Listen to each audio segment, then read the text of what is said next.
너와 나의 안녕. 경혜와 상수가 팀을 이루어 처음으로 접촉한 인도 바이어는 제로베이스에서 가격을 흥정하길 원했다. 그러니까 이미 반도 미싱에서 미싱을 제작하면서 설정해 놓은 얼마간의 이윤까지 다 깎아서 미싱 한 대의 원가를 놓고 협상하는 방식이었다. 미치고 하는 장사는 없으니까 미치지 않는 마지노선을 공개하라는 식이었다. 대학에서 무역 영어를 전공하기는 했지만 단연간 총무부에서 물품 대장을 작성하느라 딱히 영어를 쓸 일이 없었던 경우에는 그 작업을 위해 창고에서 전공 서적을 꺼냈다. 그렇게 긴 시간이 지났는데도 곰팡이 하나 없었다. 가격 흥정이 되고 나서는 미싱 대금의 신용 상환 기간이 문제였다. 바이어는 아라비아 숫자를 발명한 민족답게 수십 개의 경우의 수를 바탕으로 제안서를 작성해달라고 요구했고, 그걸 하자면 회계팀과의 협업이 중요했는데 거기서 일이 진척되지 않았다. 회계팀은 그냥 정해진 아웃라인에 따라서 하시면 돼요 라고 했다. 하지만 이사님이랑 얘기해 보시든가요. 그렇게 해서 상수가 답을 못하니까 바이어와는 2주째 연락이 끊겼고 경혜는 은근히 불안했다. 그러는 동안 옆방의 이사가 프로젝터를 설치해 자기 방에서 회의를 진행하겠다고 결심하는 바람에 사무실을 새로 꾸미는 이사 아닌 이사도 해야 했다. 둘의 사무실이 반토막 나면서 첫날에는 책장을 버렸다. 그 무거운 책장을 옮기면서도 상수는 다른 직원의 도움은 거절하고 경혜와 둘이서만 해결하려고 했다. 그런 고집은 경혜에게는 무척 피곤한 일이었다. 더구나 상수는 책상을 들고 직원들 앞을 지나는 일이 신경 쓰였는지 책상을 이고 나오자마자 들으라는 듯 인도에서 연락 왔어요? 성사 되겠죠? 그렇게 공을 들였는데 그렇겠죠? 하는 말을 늘어놓았다. 상수가 그 넓은 영업부 사무실과 복도에 프로젝트가 활기를 띠고 있음을 떠들어대니까 경혜는 괜찮겠죠. 연락을 곧 할 것도 같고요. 하는 식의 돕는 말을 하기는 했다. 하지만 상수의 떠들썩한 열의와 연극적인 액션은 누군가의 입김. 이를테면 공상수 씨, 거 좀 조용히 하라고 통화 중인데 하는 부장의 목소리만 들려와도 시무룩하게 꺼져버릴 것이었다. 책장은 너무 무거워서 아무리 긍정적인 사람이라도 삶의 회의를 느낄만 했다. 경혜는 그 무게를 감당하면서 대체 영업하는 사람에게 이런 책장이 필요한가? 애초에 왜 가져다 놓았는가 생각했다. 사실 상수와 함께 사무실 생활을 하면서 이해되지 않는 일은 그뿐만이 아니었다. 시도 때도 없이 알림이 울리는 상수의 휴대전화가 특히 그랬다. 영업일로 쓰는 휴대전화는 얼음 상태에 가까운데 상수가 개인적으로 쓰는 건 너무나 자주 울려댔다. 정작 전화가 걸려오는 일은 없는데 어디에 그렇게 수많은 인맥이 있어 신호를 보내는지 모를 일이다. 마치 매미가 일정한 간격으로 울듯 진동은 쉴 새가 없었다. 그것이 페이스북 알림이라는 것은 상수가 없는 사이 문서를 책상에 놓으러 갔다가 알게 되었다. 친구 요청과 친구 확인, 게시물 업데이트, 메시지, 누군가의 생일과 태그, 친구 추천 같은 페이스북과 관련한 갖가지 소식들이었다.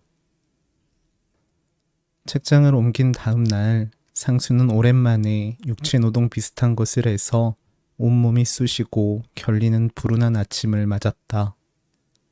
이제 막 시작하려는 팀의 이런 조치는 너무 가혹하지 않나 싶은 생각이 들었고 아침에 부장을 마주친 김에 항의해보았다. 그러면 어쩌나 이사가 그러겠다는데. 부장은 심드렁했다. 저희를 다른 곳으로 옮겨주실 수도 있지 않습니까? 있지 않네. 네? 그런 방법이 있지 않다고. 어쩌겠어. 뭐 어디 강당 가서 있으려나? 둘이 쓰기에 좁은 공간도 아니잖아. 오붓하고 좋지 뭘. 그렇게 말하고 부장은 자기가 이런 사안까지 일일이 신경 써야 한다는 사실이 억울해져서 내가 동네 북이네 북, 여기서 쳐, 저기서 쳐 하고 혼잣말했다. 그날 운수가 나쁜 사람은 부장만이 아니었다. 인도 바이어가 상수가 아닌 유정과 계약해버린 것이었다. 그런 인터셉트가 어떻게 가능했는지 알아보기 위해 상수는 유정을 찾아갈 수밖에 없었다. 대구에서의 맞선 난입 사건 이후로 독대는 처음이라 긴장이 되었다.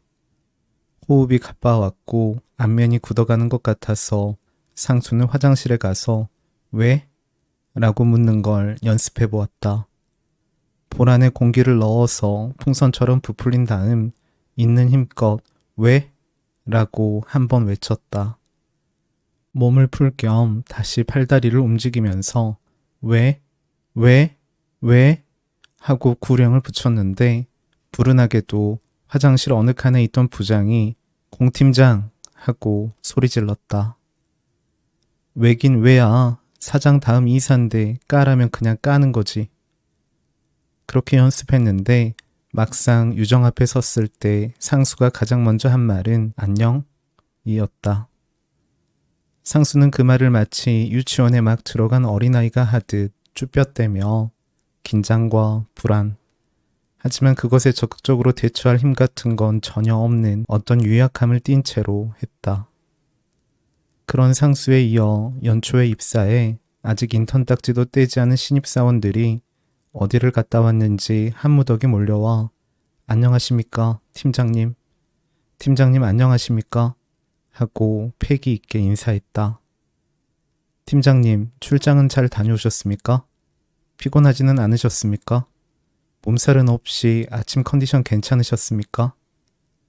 상수가 말문을 떼려고 할 때마다 30도 되지 않은 그 싱싱한 젊은이들은 계속해서 유정의 안부를 물어댔는데 나중에는 상수가 나서서 그만해 그만 안녕하다고 안녕하다잖아 말하고 싶을 정도였다. 하지만 상수는 그러지 않았다. 그런 조물애기들, 미싱의 노루발도 모르는 까마득한 인턴들과는 말도 섞고 싶지 않았다. 다만 상수는 마음으로 맹렬히 혹평하기 시작했다.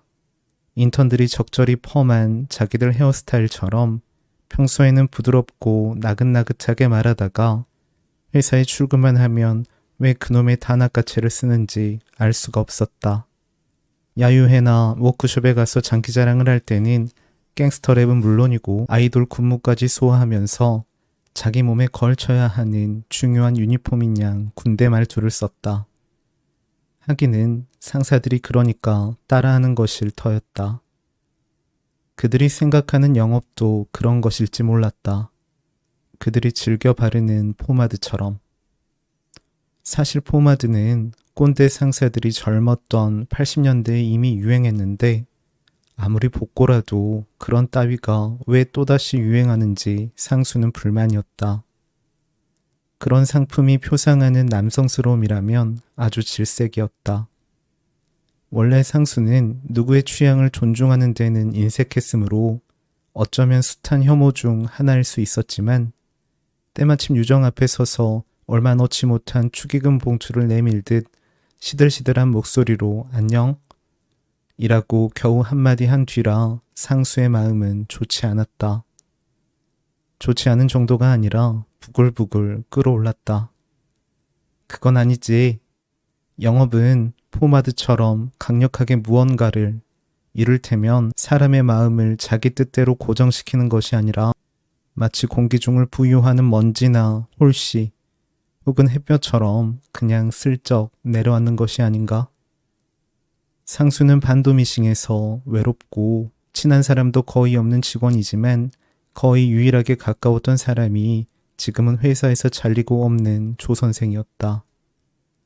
호칭에서 알 수 있듯이 나이 50이 넘어서도 지금은 발령조차 잘 내지 않는 과장보라는 애매한 직급을 달고 있었던 사람이었다. 일본 본사에서 생산기술직으로 일하다가 옮겨왔는데 1990년대 활황기에 일본어 능통자가 필요해지면서 영업부 직원이 된 경우였다. 하지만 이후에 올해 병가를 낼 일이 생기고 경기도 안 좋아지면서 승진대열에 합류하지 못했다.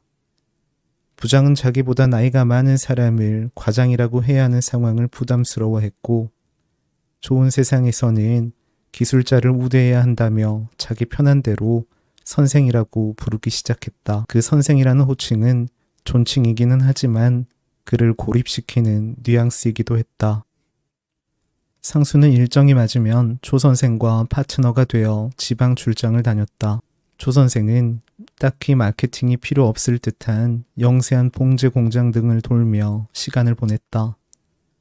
서너 명의 미신공들이 일하는 그런 곳은 을의 지하에 있었고 누가 사장인지 직원인지 모호하게 동일한 노동과 피로를 겪고 있었다. 그러기에 묘한 결이 안정감 또한 있는 분위기였다. 아니 왜 또 오셨어요? 어떻게? 누군가 일손을 계속하며 물으면 조 선생은 지나가다가요 하면서 아무데나 걸터 앉았다. 이따금 그건 천을 얼마나 끄는 거예요? 어디 쇼핑몰로 가죠? 하고 확인하고는 또 가만히 시간을 보냈다. 그러면 어느새 호시절에 관한 이야기가 나왔고 직원이 수천에 이르렀던 어느 방직 공장에 대한 증언들이 나왔다. 하지만 할 일이 있으니까 그런 얘기들은 다시 끊겼고 그렇게 이야기가 이어지지 않아도 조 선생은 얼마간 앉아 있었다. 하지만 할 일이 있으니까 그런 이야기들은 다시 끊겼고 그렇게 이야기가 이어지지 않아도 조 선생은 얼마간 앉아 있었다.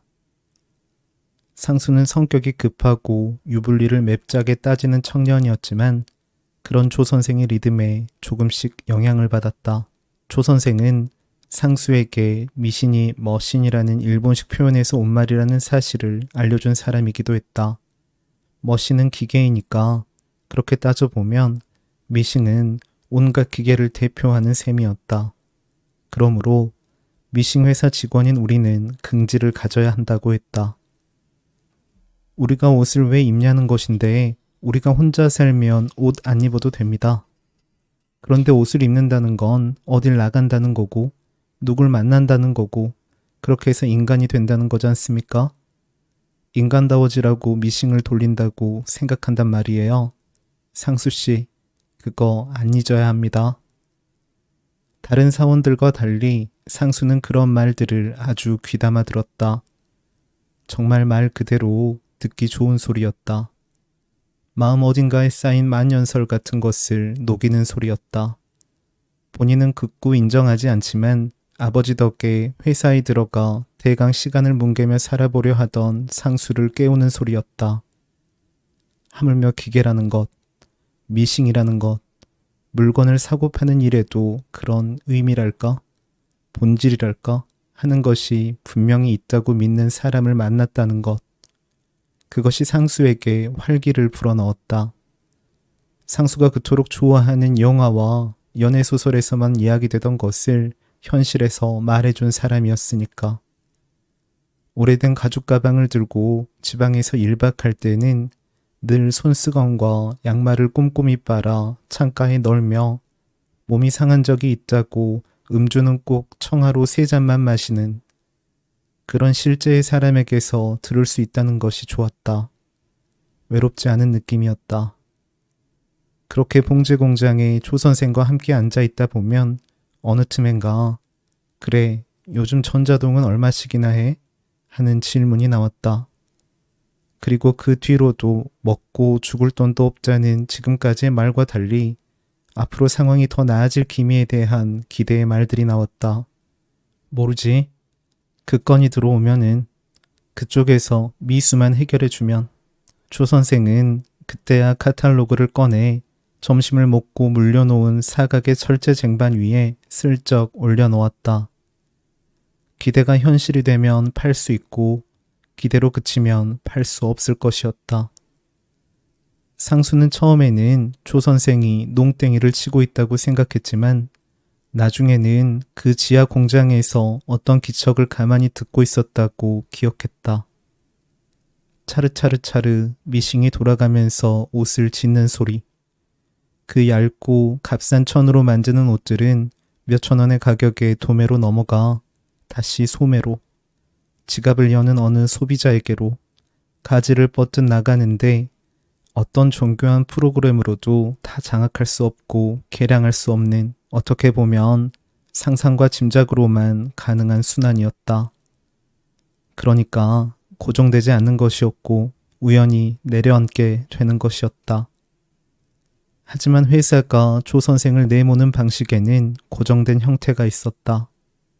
대량 해고가 있었던 3년 전 사표를 받고 돌려주지 않았는데 자기와 비슷한 연배의 사람들이 다 부장, 이사가 된 상황에서도 현장에서 뛴다는 자존심으로 겨우 버텨온 조 선생은 결국 그때 해고당한 40명과 함께 주차장에서 연대 농성을 하는 신세가 되었다. 상수는 그런 조 선생이 농성에 나서기 전 오랜만에 아주 말끔하게 양복을 입고 이사를 찾아가기 위해 계단을 오르는 장면을 지켜본 적이 있었다. 하지만 그 앞을 서성이던 조 선생은 끝내 노크를 하지는 못했고 회사 주차장에서 들려오는 불법 해고 철회하라, 눈 가리고 아웅이다 하는 소리를 들으며 복도로 들어선 손바닥만한 봄볕 속에 한참을 서 있다가 그냥 계단을 내려갔다. 상수는 그렇게 한동안 완전히 잊고 있던 조 선생을 떠올렸다는데 놀랐다. 그 뒤로는 연락도 없었는데 그런 기억들이 어디에 잠겨 있다가 누가 손을 넣어 저어보듯 떠오르는지 알 수 없었다. 공 팀장님도 안녕하십니까? 사무실 정도는 잘하셨습니까? 드디어 인턴들의 관심이 상수에게로 향했다. 네, 했어요. 다 됐어요. 도와드리려고 했는데 다 하셨습니까? 나중에라도. 됐어요. 다 했다고요. 신경 안 써도 됩니다. 우리 팀 일은 우리가 하니까요. 말 끝에 자기도 모르게 언성이 높아져서 사무실 분위기가 잠시 어색해졌는데 경혜가 접이식 핸드카트를 밀고 밖으로 나왔다. 더 이상 공간이 없어서 사무실에 놓을 수 없는 상수의 화분들이 실려 있었다. 유정이 상수에게 자리를 옮겨서 이야기하자고 해서 회의실로 갔지만 사람이 있어서 탕비실에 들렀다가 차를 한 잔씩 담아 주차장으로 내려갔다. 박경혜 씨. 거기에는 화분을 내려놓은 경혜가 담배를 피우고 있었다. 유정과 눈이 마주치자 경혜는 고개를 약간 숙여서 인사했고 그러자 유정이 친근감 있게 인사를 받았다. 경혜 씨, 일은 할만해요? 상수 씨가 잘해줘요? 그런 거 없는데요. 네? 잘해주고 뭐 그런 거 없는데요. 업무는 하고 있어요. 유정이 잠깐 당황했다가 제가 말을 좀 그렇게 했죠. 나도 그런 말 싫어하는데 하고 받았다. 경혜는 그렇다는 것도 아니라는 것도 아니게 뭔가 혼자 생각하는 사람이 자기만의 동의를 하듯 자기 박자에 맞춰 고개를 끄덕끄덕 했다. 그러고는 담배를 마저 피웠다. 경혜는 대개의 경우 누가 말 시키는 걸 좋아하지 않았지만 특히 담배를 피울 때는 더 그랬다. 그것이 코와 기도와 폐와 폐포에 빨려 들어갔다 나오는 순간 자기 안에 그렇게 무언가가 들어갔다 모든 것이 무화된 채 새파란 연기가 되어 나오는 과정에 온전히 집중하고 싶은 것이 애연가들의 마음이니까. 그런데 경혜씨, 여기에 화분 두면 죽습니다. 상수는 유정과의 얘기는 시작도 않은 채 한동안 화분 얘기만 열중해서 했다. 그래서 어디다 놓을 건데요? 사무실은 이제 쓰레기통도 겨우 들어가요. 상수는 할 말이 없었다. 어디에 놓는단 말인가? 대체 어디에? 저 1등급 공기 정화식물들을. 유정이 듣고 있다가 그러면 자기 팀에 두라고 했다. 캐비넷 사이에 두면 되지. 내가 틈틈이 신경 쓸게. 틈틈이 신경 쓴다.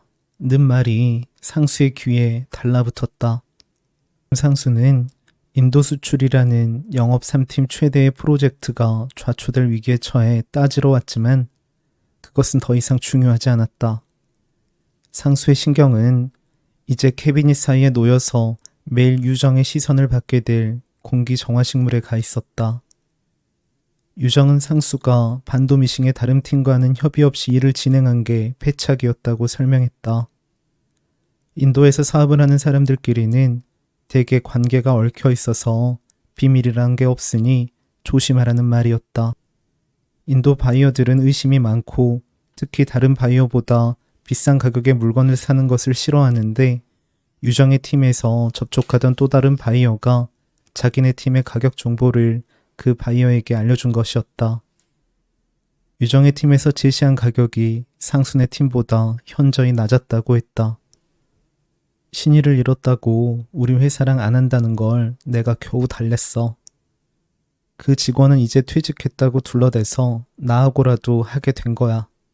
일부러는 아니었으니까 오해는 하지 말고. 인도 땅이 얼마나 넓고 인구수도 세계 2위인데 그렇게 긴밀하게 정보를 공유하고 있을지는 상수도 몰랐다. 자신과 유정의 팀 중 대체 누가 먼저 그 바이어들과 접촉하고 있었는지. 상수가 제시한 가격은 최저치에 가까웠는데 어떻게 그보다 낮게 제시할 수 있었는지도. 하지만 상수는 시시콜콜 묻지 않고 오해도 하지 않았다. 상수는 유정에게 대단해 라고만 말했다. 유정이 들어간 뒤 경혜는 자신만의 상념에 빠져있는 상수를 건너보았다. 그렇게 소중하다는 공기 정화식물에는 이제 관심이 없는 것 같았다. 경혜는 다시 화분을 카트에 실었다. 카트가 덜컹거리면서 화분들이 한편으로 기울자 그때야 상수는 경혜씨, 안 돼요, 안 돼 하면서 얼굴을 들었다. 그 안 된다는 상수가 경혜와 한 팀이 된 이후 가장 자주 반복하는 말이었다. 그런데 꼭 경혜를 두고 하는 말이 아니라 우리라는 표현을 써서 사실 자기 자신한테 하는 다짐이 아닐까 생각하게 했다. 예를 들어, 경혜씨, 우리는 영업을 하면서 우리의 모든 것을 팔되 마음을 팔아서는 안 됩니다. 경혜씨, 우리는 장사를 하되 장사꾼이 돼서는 안 됩니다. 경혜씨, 하루에도 몇 번씩 사무실의 침묵을 깨는 그 경혜씨라는 호칭이 들릴 때마다 경혜는 자기 일을 하다가도 고개를 들어 상수를 봐야 했는데 그렇게 막상 눈이 마주치면 상수는 은근히 시선을 비끼면서 달력이나 벽시계를 보며 그런 다짐을 하곤 했다. 그래도 우리가 일조를 한 거예요.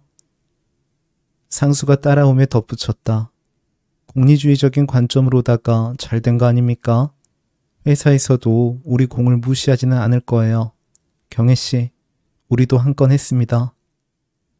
경혜는 상수가 믿고 있는 것이 아니라 믿고 싶은 것을 얘기한다고 생각했다. 상수는 괜찮지도 낙관에 차 있지도 않아 보였다. 그게 아니라면 왜 밀 것도 아니면서 자기 손 하나도 무거운 사람처럼 시무룩하게 핸드카트에 손을 올리고 있는가? 저 지치고 상심한 표정은 무엇인가? 거기에는 상수의 손뿐만 아니라 동요하는 마음까지 얹혀 있는 것 같았다. 날아간 계약권은 어쩌면 상수의 어떤 맹목을 흔들지도 몰랐다. 창립기념일에 열린 체육대회도 상수와 경혜의 단합을 도모할 수 있는 기회였다. 반도미싱은 창립기념일마다 하수 종말처리장 부속운동장에서 전 직원 사기 진작을 위한 체육대회를 개최했다. 청백으로 팀을 나눴는데 팀은 총무부에서 짰지만 운동에 유독 관심이 많은 젊은 사장의 의중을 반영해 에이스라고 할 수 있는 직원들은 무조건 사장과 같은 편에 넣었다. 경혜가 총무부에서 그 일을 맡아서 했을 때 성별과 나이대만으로 정말 공정하게 팀을 짰다가 분위기가 엉망이 된 적이 있었다. 사장은 자기 팀이 질 때마다 실망을 감추지 못했고 중간에 점심 식사를 할 때는 막걸리를 들이켠 뒤 여러분 그것밖에 안 됩니까? 아니 탁구할 때 스매싱이 이게 안 돼요? 안 돼? 하고 불편한 심기를 감추지 않았다. 사장은 탁구를 너무나 사랑해서 점심시간이면 회사 공터에 탁구대를 펼치고 직원 중 상대가 될 만한 사람을 골라 탁구를 치곤 했다. 사장의 탁구메이트가 되는 것은 여러모로 좋은 일이었으므로 남자 직원들은 의례 점심시간이면 탁구대 옆으로 모였다. 이사들은 사장이 회사 운영에 열의가 있지는 않지만 그래도 직원들과는 프렌들리하다고 칭찬했다. 하지만 경애가 보기에 사장은 탁구를 정말 좋아하고 정말 게임에서 이기고 싶을 뿐이었다. 마치 친구들을 모아놓고 골목대장을 하는 아이처럼. 처음에는 1,000원 내기를 하다가 지금은 진 사람 꿀밤 맞기를 했는데 타격의 세기를 조절하지 않은 채 언제나 최선을 다해 딱 하고 때렸다. 상수와 경애는 당연히 사장과 같은 편이 아니었다. 사장이 있는 청팀은 매 게임에서 승리했고 점심시간 직전에 했던 줄다리기에서도 마찬가지였다. 여직원들과 나이가 있는 직원들로 구성된 100팀은 우르르 끌려가 운동장에 엎어지는 것으로 경기를 마감했다. 그 체육대회에서 경애와 상수는 가장 매갈이 없는 선수들이었다.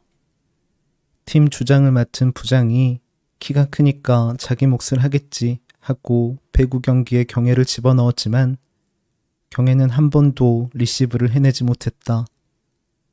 닭싸움에서는 물류팀 막내 사원이 너무 호전적으로 달려드는 바람에 상수는 그 얼굴을 멍하니 보다 몸이 맞닿기도 전에 균형을 잃고 넘어가 버렸다.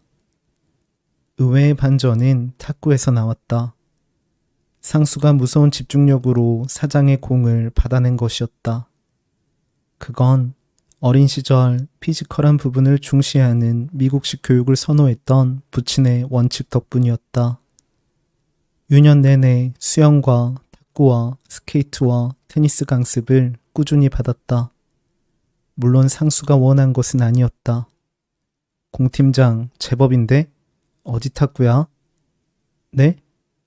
당구에 인천다마, 서울다마가 있듯이 탁구도 그렇거든. 공팀장 주로 논 데가 강남이야, 강북이야? 방배동인데요? 나 서초잖아. 야, 강남 탁구라서 우리가 이렇게 죽이 잘 맞는구나. 사장은 그렇게 농담을 하면서도 예상치 못한 상수의 실력에 은근히 긴장하는 것 같았다. 이렇게 전 직원이 보는 가운데 자기가 사랑하는 탁구에서 지는 것. 그건 사장이 미처 예상치 못한 위기 상황이었다. 그리고 그것이야말로 회사의 단합을 위협하는 가장 위험한 상황처럼 느껴져서 아무도 상수를 응원할 수 없었다. 세트 스코어가 2대2가 되었을 때 사장이 5분만 쉬자고 했다. 그리고 벤치에 앉아 이온 음료를 마시면서 그 끝에 아버님 잘 계시지? 하고 상수에게 물었다. 우리 노인네는 요즘 그렇게 화를 내. 아주 하루 종일 화가 나 있어. 공팀장 내 부친은 어떠셔? 비슷하죠. 사람이 늙는 게. 뭐가 비슷해? 교수님이니까 뭐가 달라도 다르시겠지. 상수는 아버지 이야기가 나오자 강력한 스매싱을 맞은 것처럼 얼떨떨한 기분이었다. 아버지는 선거에서 거푸 떨어지고 지방의 대학으로 옮겨가 정년하고 지금은 하는 일 없이 지내고 있었다. 새어머니는 지금도 선거철이 되면 아버지가 재도전해야 한다고, 사람이 이렇게 끝을 낼 수는 없다고 말했지만 형은 아버지는 그냥 알코올 중독이야 라고 말했다.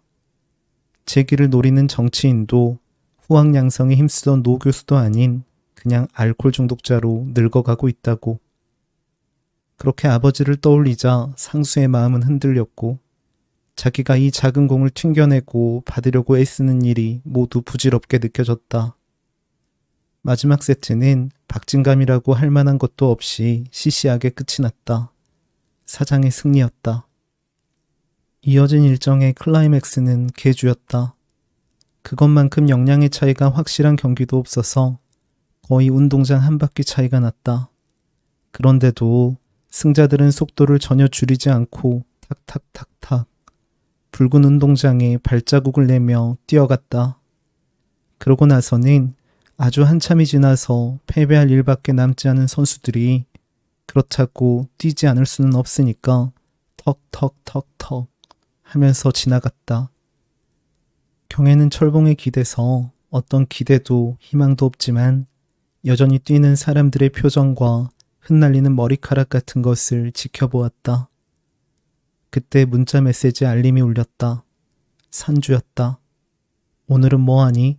하는 문자를 들여다보다가 아무것도 안 해 라고 답했다. 거짓말은 아니었다. 그러자 날이 이렇게 좋은데 왜 아무것도 안 하니? 라고 다시 문자 메시지가 왔다. 경애는 그냥 이라고 문자를 쓰면서 혹시 만나자는 말이 나오지 않을까 기다렸다. 그 6, 7초간은 너무 길었고 오늘의 어느 순간보다도 경애를 마음 졸이게 했는데 그래 좋은 하루 보내 하는 답장이 도착했다. 이윽고 사장이 마지막 주자가 되어 직원들의 박수를 받으면서 결승 테이프를 끊었다.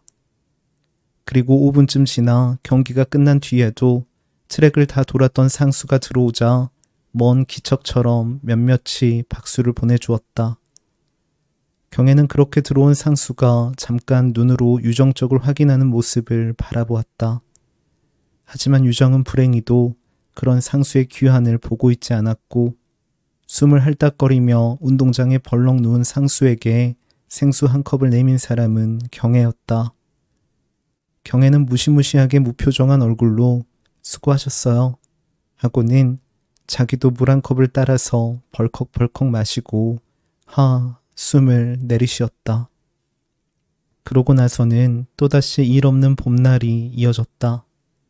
부장은 안 되겠는지 그들에게 몇몇 거래처를 인계해 주었는데 접촉해보면 모두 크고 작은 불행에 시달리는 곳들이었다. 전화를 걸어서 밀린 미싱 대금을 요구하거나 추가로 우리의 새롭고도 멋진 미싱을 구입하지 않겠느냐고 하면 파산 직전이요. 누가 요즘 미싱밥을 먹는다고. 일 없어요. 나 그 돈 못 갚아. 기계 다시 가져가려면 가져가든지 하는 반응이 돌아왔다. 도무지 연락을 안 받는 거래처에는 직접 찾아가야 했다. 그런 영세한 공장들에 물려있는 돈이란 사실 받기도 힘들고 액수도 크지가 않아서 서울 인근이 아니라면 출장비가 더 들었지만 막막한 일 없음의 쳇바퀴에서 벗어나기 위해서는 어쩔 수가 없었다. 그렇게 해서 둘이 다니는 곳은 주로 서울의 변두리나 인천이나 부천 같은 지역이었다. 그래도 상수는 경애가 조금씩 변하고 있다고 생각했다. 가장 먼저 일어난 변화는 흐트러지고 느슨해진 것이었다. 마치 무언가에 단단히 묶인 사람처럼 최소한의 동작, 최소한의 말, 최소한의 공간만 차지한 채 사무실에서의 시간을 견디던 경애는 이제 책상 앞에 앉아 바나나나 과자 따위의 간식을 먹으며 여느 회사원들이 그렇듯 일상을 드리는 공간에서 사람들이 일반적으로 편안해지고 관성화되듯 지냈다. 그러니까 쉽게 말하면 남들처럼 사는 것이었다. 수금이 되면 좋네요 하고 엄지손가락을 척 축혀 올리고 야근할 일이 있으면 짜증 지대로 아닌가요? 하고 상수가 외근을 나갔다 오면 휴대전화를 만지작거리거나 인터넷 쇼핑을 하다가 슬며시 끄곤 했다. 상수가 뭘 하고 있었느냐고 물으면 경애는 언제나 아무것도 라고 대답했다. 아무것도 안 하면 어떡합니까? 일을 해야지. 일은 늘 하니까 특별한 뭘 한 게 아니라는 거예요. 상수는 그런 경애의 일종의 태업을 반가워하고 있었다. 무엇보다 자연스러웠기 때문이었다. 언제 책 잡혀 해고되지 않을까 걱정을 덜 한다는 뜻이었고 상사인 자신을 믿는다는 것 같았다. 그리고 며칠 뒤 산주가 회사 근처로 경애를 찾아왔다. 산주가 결혼하고 나서 둘이서만 만난 건 거의 없는 일이었다. 대부분 사람들 속에 섞여 있었다. 그렇게 있으면 어떤 마음들은 아예 없었던 것처럼 생각되기도 했으니까 안전했다. 산주와 경애는 그냥 대학을 함께 다닌 이제 마흔에 가까워진 어느 정도의 포기와 축적으로 삶이라고 할 만한 것에 얼개를 완성해가는 대학 동창처럼 행동할 수 있었다. 이따금 모임에서 만나 무언가를 먹고 마시는 정도로도 충분한. 산주의 연락을 받은 경애는 지갑을 챙겨나가며 급한 약속이 생겼다고 상수에게 양해를 구했다. 원래는 상수와 점심시간에 새로 개업한 돈가스 집에 가기로 했기 때문이었다. 누가 왔어요? 갑자기? 네, 좀 그럴 일이 있어요. 상수는 홍보 전단지에서 오려낸 반우동 무료 쿠폰을 내밀며 경애에게 쓰라고 했다. 자기는 그냥 회사 식당에서 먹으면 되니까. 경애는 상수가 지갑에 일주일 동안 보관해온 쿠폰 2장을 내려다보았다. 절취선을 따라 반듯하게 잘린 그 쿠폰은 얼마나 잘 넣어뒀는지 구겨진 데 하나 없었다. 경애는 돌려주며 괜찮다고 했다. 박경애 씨, 반우동이면 3,000원입니다. 3,000원. 괜찮아요. 팀장님 쓰세요. 아니, 친구랑 가면 되잖아요. 괜찮아요. 상관 안 해도 돼요. 아니, 박경애 씨, 이거 기한 있어요. 내일까지 써야 한다고요. 괜찮아요. 괜찮다고요. 경애는 괜찮다고는 했지만 마음속으로는 자기가 여러 번 하고 있는 괜찮다는 말을 곱씹어보고 있었다. 자기가 지금 자신에게 이별을 통보하고 떠나가 결혼까지 한 남자를 만나기 위해 이렇게 다급하게 긴장하면서 나가려고 하는 건 정말 괜찮은 걸까? 그런 생각을 할수록 경애는 왠지 그 쿠폰을 더더욱 받을 수 없어져서 나중에는 상수의 손을 단호히 밀며 거부했다. 머쓱해진 상수는 싫으면 말아요 하면서 손을 거두었다. 그렇게 카페로 가는 길이 흐리고 바람이 불었다. 경애는 그냥 차 한잔 하는 것뿐이라고 생각하기 위해 애썼다. 친구들에게 이미 들은 말들, 산주 선배가 사는데 문제가 좀 있나 봐 하는 말이나 기획사를 아예 접었다던데 서촌에 있던 그 공연장은 여태 운영하나? 같은 말이나 처가 돈을 써서 사이도 좋지 않고 하는 수군거림에 대해서는 생각하고 싶지 않았다. 사실 산주 선배도 결혼할 때 좀 영리한 선택을 한 것이 아니겠어? 하는. 경애는 동기들이 산주의 결혼을 그렇게 말하는 것에 문득 마음이 가다가도 완전히 동의하지는 않으려고 애를 썼다. 산주의 삶에 대한 그런 요약은 최종적으로는 경애에게도 좋을 것이 없었다.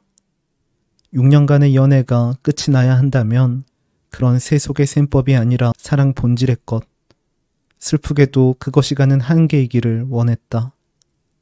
적어도 경애에게 이별을 통보할 때 산주는 경애의 선배이기도 한 그 여자를 선택하면서 다른 사람을 좋아하게 되었어 라고 정확히 이야기했으니까. 그때 둘은 막 끓기 시작한 전골을 앞에 두고 있었는데 이윽고 경애가 왜 그런 일이 벌어졌지? 라고 묻자 그렇게 되었어. 좋아하게 되었어. 라고 다시 말했다. 내가 너를 우연히 좋아한 것처럼 그런 일은 그렇게 벌어졌어. 라고. 경애는 인턴으로 일하던 무역회사를 그만두고 한 계절 동안 집에 틀어박혔다. 아주 긴 여름이었다. 9평 원룸에 누워있으면 매미들이 마치 파도처럼 연이어서 쎄하고 울다가 저녁 무렵이 되어서야 놀이터에서 노는 아이들의 목소리가 들려 겨우 고립감을 견딜 수 있는. 설거지도 빨래도 요리도 하지 않은 일상에서는 오로지 오늘만 있는 것 같았다. 산주가 있었던 어제도 없고 산주가 없는 내일도 없는, 있는 것과 없는 것의 사이에서 되도록 현실에 대해 생각하지 않으려 노력하는 경애의 마음만 있었다. 그런 여름날 속에서 경애를 집 밖으로 나가게 한 것은 맥주와 옥수수뿐이었다. 어느 날 시장에 갔다가 옥수수가 나왔다는 것을 알게 된 이후 경애는 2, 3일에 한 번씩 나가서 옥수수를 사왔다. 옥수수의 힘센 잎들, 동물의 것처럼 부드러운 수염, 그리고 아주 꽉 차오른 알갱이들을 보고 있으면 창으로 문득 들어오는 밤바람을 느끼듯 어떤 환기가 들면서 산다 라는 말이 생각나곤 했다. 경혜가 이 방에서 할 일 없이 웅크리고 앉아있는 동안에도 여전히 저 밖에는 산다라는 것이 있어서 수많은 것들이 생장하고 싸우며 견디고 있다는 것. 다행히 그런 것들이 여전히 있어서 사람들의 시선이 싫어서 아무도 만나지 못하는 여름의 낮을 보내다 슬리퍼를 끌고 시장으로 나가면 그 살고 있는 것들을 두 손 무겁게 사들고 어쨌든 돌아올 수 있다는 것. 그리고 그렇게 해서 경혜도 아무튼 살고 있다는 것. 그런 마음이 들면 경혜는 불현듯 약속을 잡아보다가도 낮이 되면 그래도 아직까지는 아무것도 할 수 없어 라고 생각하며 외출을 취소하곤 했다. 옥수수는 상온에 놔두면 쉽게 상했고 그러면 그걸 치워야 한다고 생각하면서도 경혜는 무언가가 자기 몸을 아주 무겁게 잡아당기는 듯한 무기력에 빠졌다. 연애를 상담하는 페이스북 페이지에 문득 편지를 쓰는 게 그나마 할 수 있는 일이었다. 경혜는 자기가 아는 산주에 대해 최대한 자세히 설명했다. 지난 6년 동안 봐온 산주에 대해 복귀하면서 그렇게 적어 보내면 그 계정 속에 언니는 이런 짤막한 답장을 보내오곤 했다. 프랑켄슈타인 프리징님께 우리는 끝장난 연애를 미화하기 위해서 기력을 낭비할 필요가 없어요. 하루에 한 번은 거울을 꼭 보도록 하세요. 그런 약간은 무성의한 답변은 사실 누구에게나 들을 수 있는 정도의 것이었지만 아무도 만나고 싶지 않은 여름에 그 연애 상담 페이지는 경혜가 소통할 수 있는 거의 유일한 대상이었다. 그런 답장을 받고 나서도 여전히 거울을 보기는커녕 세수도 제대로 하지 않고 하루를 보내면 다시 여름밤이 찾아왔고 경혜는 불도 다 꺼놓고 쇳쇳 하면서 옥수수를 찌고 있는 가스레인지의 파란 불꽃들만 어둠 속에서 물끄러미 올려다보며 앉아 있었다. 그리고 다 익으면 여름인데도 단단히 얼어붙는 듯한 마음을 옥수수의 따끈한 온기에 녹여보면서 또다시 편지를 썼고 빠르면 새벽 무렵이 되어서 잠이나 자 라는 제목의 답신을 받기도 했다. 님은 비로소 인생에서 아주 중요한 싸움을 시작한 것인데요. 그건 님이 님 스스로의 옛사랑의 유령으로부터 구해내는 일입니다. 패트릭 스웨이지와 데미 무어가 나온 사랑과 영원이라는 영화 기억하나요? 언니는 그게 최상의 로맨스 영화라고 생각하는데 그 두 사람이 죽음을 극복하고 재회해서는 아닙니다. 언니는 거기 나오는 유령은 사실 사라진 연인이라기보다는 그냥 실현 이후의 자기 마음이라고 생각해요. 어느 밤 당한 노상강도처럼 연애는 참 황망하게 끝이 나버리고는 하잖아. 그러고 난 뒤로도 유령처럼 우리를 놓아주지 않고 그런 마음은 마음이니까 전지전능하게도 온갖 방법을 이용해서 곁을 떠돌고 늘 우리의 대기에 숨어있지. 프랑켄슈타인 프리징. 그런데 대체 왜 이렇게 아이디가 긴 거야? 님이 말한 것처럼 다른 사람에게 간 옛 예인이 여전히 곁에 있는 것처럼 느껴지잖아. 그런데 봐라. 그거 그 사람 아니고 그냥 님의 마음일 뿐이야. 그런 건 사랑이 남아있는 게 아니야. 마음만으로는 뭣도 안 돼. 영화 클라이맥스에서 패트릭 스웨이지가 우피 골드버그 몸으로 빙이 될 때 그렇게 해서 둘이 포옹할 때 우피 골드버그가 아니라 패트릭 스웨이지가 등장해서 그 장면을 연기하잖아. 그것만큼 정작 사랑에는 영혼이 전부가 아니라는 사실을 알려주는 씬이 있을까? 자기들이 내세운 영화 주제를 스스로 뒤집는 셈이지. 10분 양보해도 몸은 패트릭 스웨이지여야 한다는 거잖아. 그리고 영화에서 여자는 늘 사랑한다고 말했다가 동감이라는 대답을 남자에게 듣고 상처받잖아. 현실에서도 여름날의 삼선 쓰레빠만큼이나 흔해 빠진 유형의 남자들인데 그런 식으로 자기 아우라를 유지하려는 남자들은 다 겁쟁이야. 섹스도 키스도 애무도 다 하면서 그 말 하나를 안 하겠다는 종자들은 그냥 아무튼 님 아직도 그 남자나 그 남자의 새로운 연인의 트위터나 페이스북 아니면 미투데이를 확인하면서 그 실존을 느껴보려 할 것 아냐? 네 곁에 머무는 그 사람의 기억, 사랑의 현존, 사랑의 공기를 확인하기 위해서. 그런데 그럴 때 너가 찾고 싶어하는 건 이미 세상에 없는 거야. 되돌릴 수 없어. 너가 오로지 차지할 수 있는 건 그런 사랑에 참여했던 너 자신뿐이야. 생각해봐. 영화의 마지막에서 데미 무어는 패트릭 스웨이지가 막판에 뭐 선심 쓰듯 사랑한다고 말할 때 그냥 동감이야 라는 말로만 대꾸해 주었어. 늘 사랑한다는 대답을 기대했다가 패트릭 스웨이지가 동감이라고 말하는 것에 상처받았던 여자는 사라지고 이제 그 사랑이라는 것이 타인에게 맞부딪혀 화답으로 돌아오는 일에 마음을 걸지 않고 그냥 환영처럼 보이는 사랑의 기억에만 동감이라고 하는 것이지. 그러니까 님도 이제 이런 길고 지루한 답장을 읽으면서 경애는 아마도 언니는 자기보다 나이가 어린 상당히 낭만적이고 어딘가 과시적인 데가 있는 사람이 아닐까 생각했지만 그저 묻고 답하는 과정이 좋았기 때문에 딱히 도움이 되지도 않은 연애 상담 페이지를 매일 이용했다. 그 페이지의 첫 화면에는 모토라고 할 만한 사랑시가 적혀 있어서 여기를 운영하는 언니의 교양의 정도와 취향에 대해서 생각해 보게 했는데 그 시는 이런 내용이었다. 사랑은 잔혹한 마피아.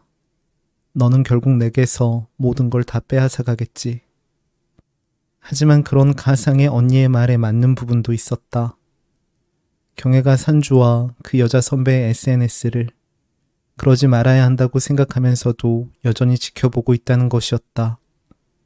그 계정에는 선배가 갖고 싶어하는 모든 것들, 교토의 식당들, 고양이, 사회적 공헌을 게을리하지 않는 외국계 기업들에서 생산하는 목욕용품과 화장품, 외국의 식자재들과 유기농과 요가, 유년 시절을 환기하게 하는 놀이공원이나 비스킷, 인디밴드의 영상, 프랑스 소설 같은 것들이 끊임없이 올라왔다.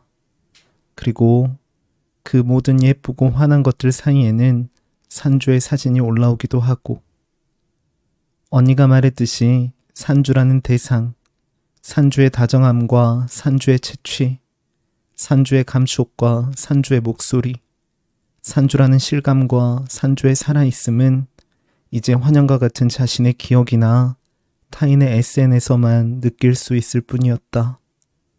없었다.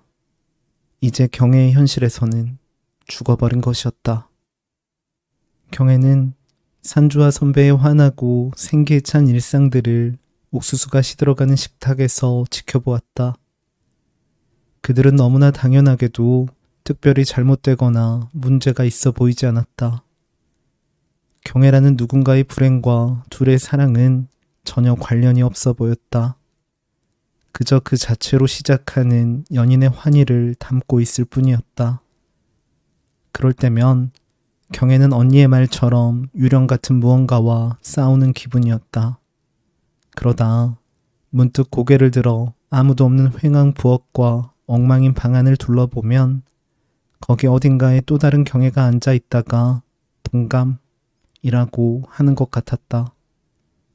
그럴 때쯤 안산에서 경애의 엄마가 연락도 없이 올라왔다.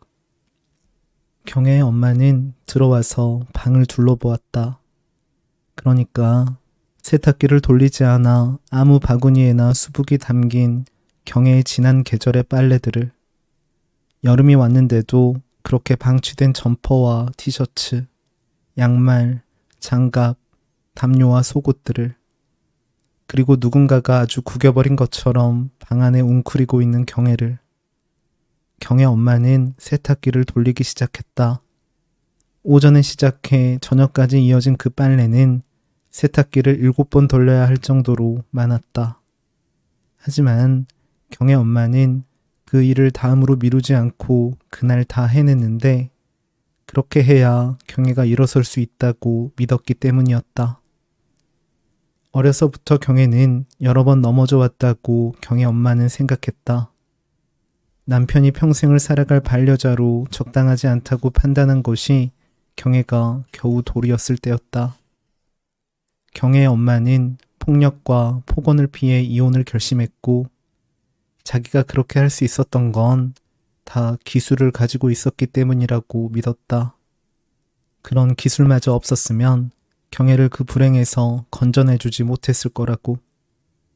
결국 미용가위와 로트, 고무줄과 염색약, 드라이어와 고데기, 거울과 가운 같은 것들이 어려서 미용실에 앉혀두어도 한 번 울지도 않던 그 아기를 구해냈다고 생각하고 있었다.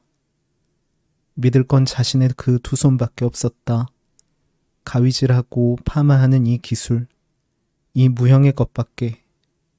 하지만 자기가 기술이라는 것에 매달려 사는 동안 경애도 사실 믿을 거라고는 엄마의 두 손밖에 없었던 게 아닐까 하는 생각을. 그녀는 경애가 친구들을 잃고 우울증을 겪었을 때에야 깨달았다.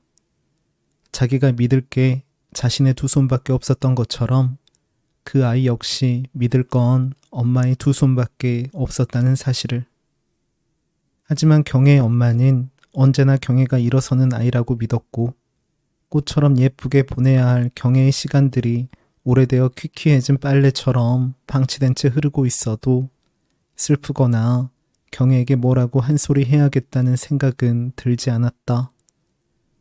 그렇게 힘든 순간이 왔을 때 말 그대로 힘들어지는 건 당연하다고 생각했다. 그냥 자기 딸은 아플 때 아파야 하는 사람이라서 그렇겠거니 여기면 속상해하거나 마음 부대껴 할 필요가 없었다.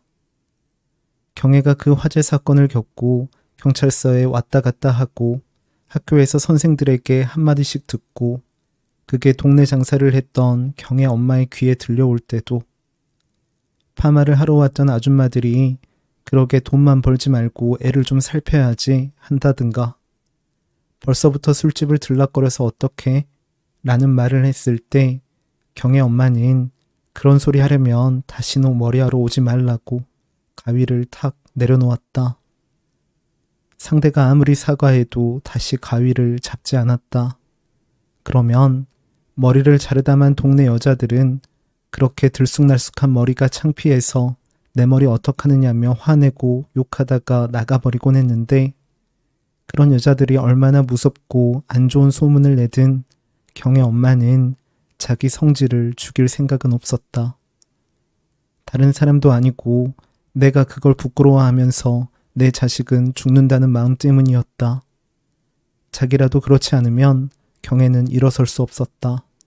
그래서 경애 엄마는 미용실 벽에다 누가복음의 문장을 붙여놓았다.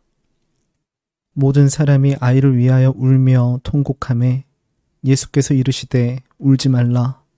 죽은 것이 아니라 잔다 하시니 그들이 그 죽은 것을 아는 고로 비웃더라. 예수께서 아이의 손을 잡고 불러 이르시되 아이야 일어나라 하시니 그 영이 돌아와 아이가 곧 일어나거늘. 경애 엄마가 집을 치우는 동안 경애는 그냥 침대에 누워서 엄마를 물끄러미 올려다보았다. 경애 엄마는 깨끗한 수건 한 장 없는 서랍장을 뒤져보다가 밖으로 나가서 수건과 속옷을 사왔고 경애를 일으켜 세워 욕실로 보냈다. 그리고 국을 끓였는데 경애가 좋아하는 맑은 콩나물국이었다. 다른 것 하나 없이 콩나물을 끓여 소금만 넣으면 되는 국이었다. 싱크대 앞에 서서 경애의 엄마는 그들이 함께했던 저녁들을 떠올렸다. 미용실 곁방에서 늘 조용히 엄마가 일을 끝내기를 기다리다가 7시가 되면 문을 열고 가게를 살피던 아이. 경애가 엄마 언제 밥 먹어? 하고 물으면 비로소 쉴 수 있는 시간이었다. 경애가 들어간 욕실에서는 물줄기가 떨어지는 소리가 들리더니 이윽고 우는 소리가 들렸다. 경애가 남자친구와 헤어졌다는 건 경애 엄마도 알고 있었다. 엄마, 나 회사 그만뒀어. 라고 전화했을 때 이미 경혜에게 또 넘어질 만한 일이 생겼다는 것을 알았다. 신기하게도 그런 것들은 금방 느낄 수 있었다. 엄마, 경혜가 욕실에서 불렀다. 경혜 엄마는 욕실 문 앞에 앉아서 왜? 하고 물었다. 아무것도 하지 마. 그냥 앉아 있다 가. 엄마 힘든데 아무것도 하지 마. 집을 이 꼴로 해놓고 그런 말이 나오니? 경혜 엄마는 마음이 무너지는 기분을 이기기 위해 일부러 핀잔을 주며 말했다. 그러니까 아무것도 하지 마. 우리 아무것도 하지 말자. 경혜 엄마는 경혜가 씻는 것, 머리를 감고 이를 닦고 세수를 하는 누구나 하루에 한 번쯤은 귀찮아도 후다닥 해내는 그런 일마저도 너무 무거운 그런 시간을 보내고 있구나 하고 생각했다. 남들에게는 자신을 방치하는 일이고 자신에게는 최선인 그런. 그래 아무것도 하지 말자. 엄마도 안 할게. 엄마도 그냥 누워있을란다. 그녀가 그렇게 말하며 올려놓았던 냄비에 불을 끄자 좁은 집은 조용해졌다. 얼마나 시간이 흘렀을까? 머리까지 감아서 맑게진 얼굴의 경혜가 이윽고 욕실에서 나왔다.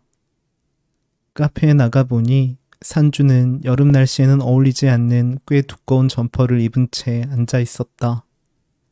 둘은 마주 앉아서 커피 맛이 좀 어때? 빵을 더 시킬까?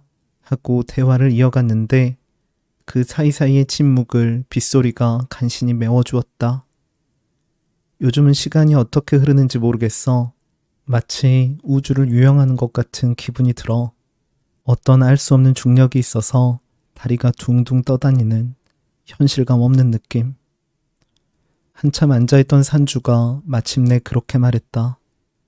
그런데 왜 그런 점퍼를 입었어? 그런 날씨는 아니잖아. 덥지 않아? 점퍼? 산주는 자기를 내려다보더니 매장을 한번 둘러보았다.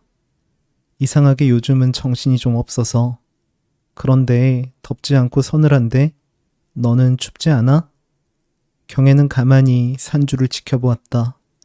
산주가 마치 잠에서 깬 사람처럼 좀 어리둥절하고 뭔가를 간신히 생각하는 듯한 얼굴로 다른 테이블의 사람들을 쳐다보는 모습을.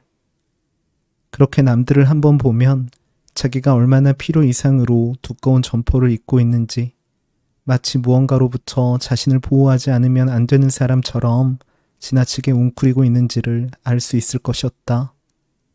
하지만 산주는 자기가 왜 매장을 그렇게 둘러보았는지마저 모르는 사람처럼 별말 없이 테이블 위로 시선을 내렸다. 경혜는 여태껏 산주의 그렇듯 무기력한 모습을 본 적이 없었다. 무언가가 산주를 아주 깊숙이 찌르고 갔다고 생각했다. 산주는 언제나 가장 가난할 때마저 당당했던 사람이었다. 경혜가 처음 산주를 만난 건 대학교 2학년 때였다. 부교재를 단체로 구입할 일이 있어서 과에서 돈을 걷었다가 돌려주었는데 착오가 생겨서 산주의 계좌에 경혜의 돈까지 입금이 되었다. 조교는 자기가 실수해놓고는 산주의 휴대전화 번호만 알려주고 돌려받는 일은 경혜에게 맡겼다. 전화를 걸어보니 고객의 사정으로 정지되었다는 안내가 나왔다. 300명이 넘는 경영학부 2학년 중에서 경혜는 누가 산주인지를 알 수 없어 강의가 끝나고 과 대표에게 물어야 했는데 그가 산주형 하고 부르자 급하게 가방을 메고 나가다 말고 한 남자가 뒤돌아보며 왜? 하고 대답했다. 그런 산주의 조금은 피곤해 보이고 마른 얼굴, 그러면서도 구김 하나 없이 단정하게 다려입은 셔츠에서 느껴진 깨끗한 인상이 경혜는 아직도 눈에 선했다. 경혜가 다가가 상황을 설명하자 산주는 알았다며 고개를 끄덕였다. 말했으니 이제 됐겠지? 하며 경혜가 마음을 놓는 순간 그런데 지금은 돌려줄 수가 없다고 산주가 말했다. 못 돌려준다고요? 생각지도 못한 말이라서 경혜는 되물었다. 지금 제가 통장에 돈이 없어서요. 아마 대출이자로 나갔을 거예요. 경혜는 아무리 그래도 7만 6천 원을 돌려주지 못하다니 그 정도 여윳돈도 없다니 생각했지만 입 밖으로 내지는 않았다. 남들이라면 좀 부끄러워할 말을 저렇게 하는 건 그게 진실이기 때문인가? 아니면 거짓말을 너무 뻔뻔하게 잘하는 사람이라서 그런가? 혹시 자기를 속이려고 그러나 싶어서 경혜는 알겠다고 다음에 달라고도 못했다. 믿을 수가 없었으니까. 지금 제가 더 설명을 해야 하는데 알바를 가야 하거든요. 정문까지 같이 걸으면서 대화하면 안 되겠어요? 산주와 경혜는 경영학부 건물에서 나와 산책자의 길이라고 부르는 작은 숲을 통과해 정문까지 걸었고, 그 사이 산주는 자기도 뭔가 착오로 2번 입금되었다는 생각이 들어서 빼놓아야지 했다가 타이밍을 놓치고 말았다고.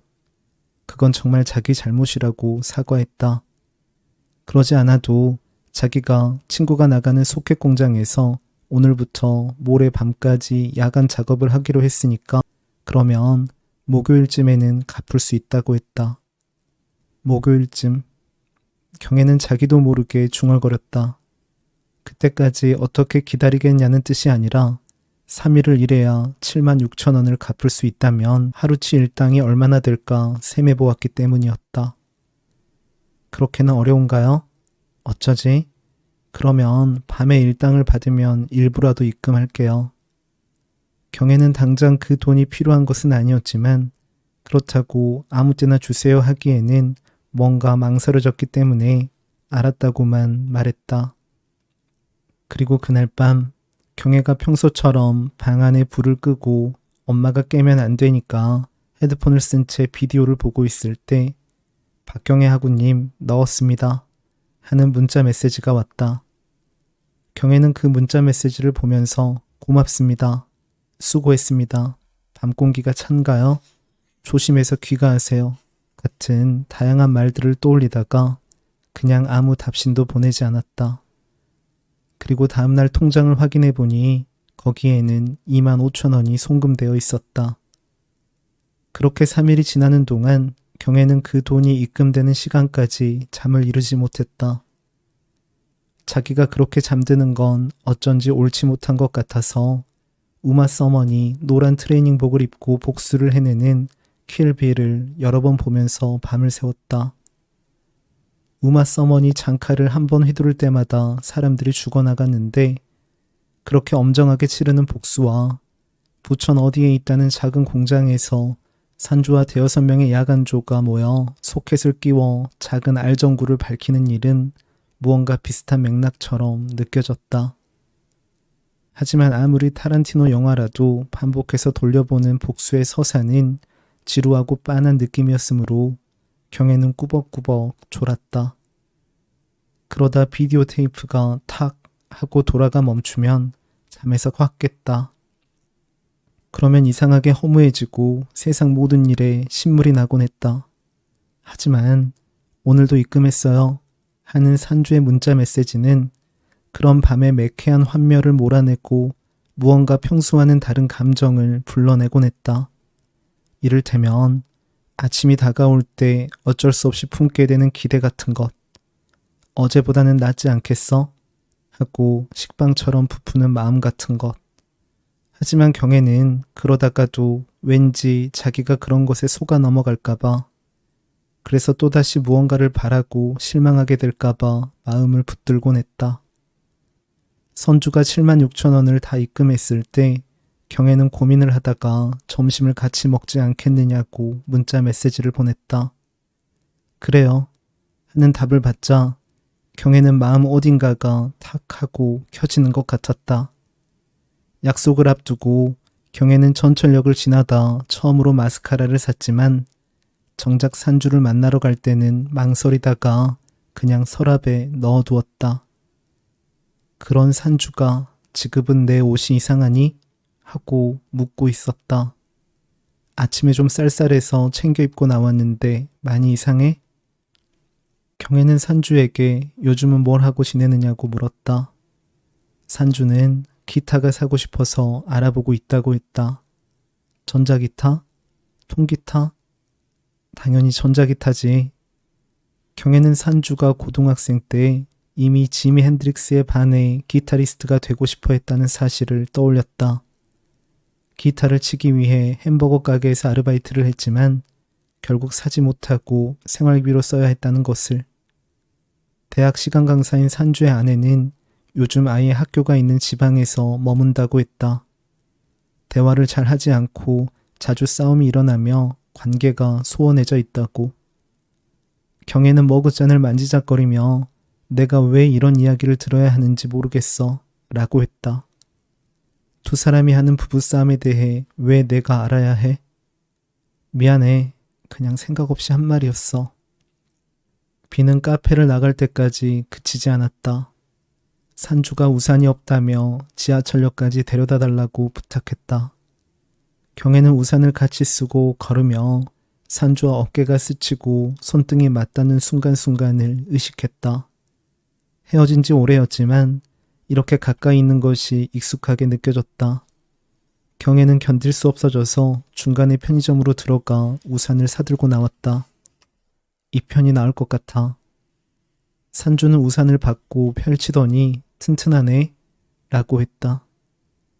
그 뒤로 경애는 산주와 자주 만났다. 살아있지만 더 이상 가까이 있을 수 없기에 죽은 사람처럼 여겨졌던 누군가가 다시 일상으로 들어온다는 건 기적처럼 느껴졌다. 그러다가도 다시 산주에 대한 마음을 키워가는 자신이 두려워지면서 균형을 잡으려고 노력했다. 하지만 그런 마음에도 괴물 같은 데가 있어서 시간이 흐를수록 애정의 허기를 채우려는 욕심을 버리지는 못했다. 경애는 산주의 일상에 점점 더 깊이 들어가면서 오늘은 산주가 점심에 무엇을 먹었고 누구를 만났으며 어떤 물건을 사고 몇 시에 잠이 들었는지에 관해 아는 것이 당연한 상태를 맞았다. 마치 둘이 여전히 연인이었을 때처럼 전화를 받자마자 여보세요? 라든가 선배 혹은 경애야 하고 부르지도 않고 응 가는 길이야 왜? 밥 먹었어? 하면서 곧장 일상적인 대화로 들어가는 것이. 헤어질 때는 내일도 또 볼 테니까 아쉬움이나 대단한 안녕 없이 각자의 집으로 돌아가는 일이 자연스러웠다. 그런 경애의 변화를 상수도 느꼈다. 다른 면에는 눈치가 없었지만 그런 촉은 있는 편이었다. 경애가 시작한 그 사랑의 면면을 상수가 직접 확인할 길은 없었지만 그런 변화는 일상생활 전반에 일어나는 것이므로 상수도 충분히 느낄 수가 있었다. 경애는 길을 가다가 문득 좋아하는 노래가 나오면 멈춰서 들었고 조용히 따라 부르다가 누군가에게 문자 메시지를 보내곤 했다. 신경 쓰지 않으려 해도 우연히 보게 된 그 문자 메시지에 남겨진 저녁 먹었어? 내가 들려줬던 노래 나온다. 같은 말은 잊히지가 않아서 집으로 돌아간 상수는 그 노래, 경애와 누군가의 추억에 깃든 노래를 마치 들키면 안 되는 어떤 것을 몰래 들여다보는 듯한 긴장 속에서 들어보곤 했다.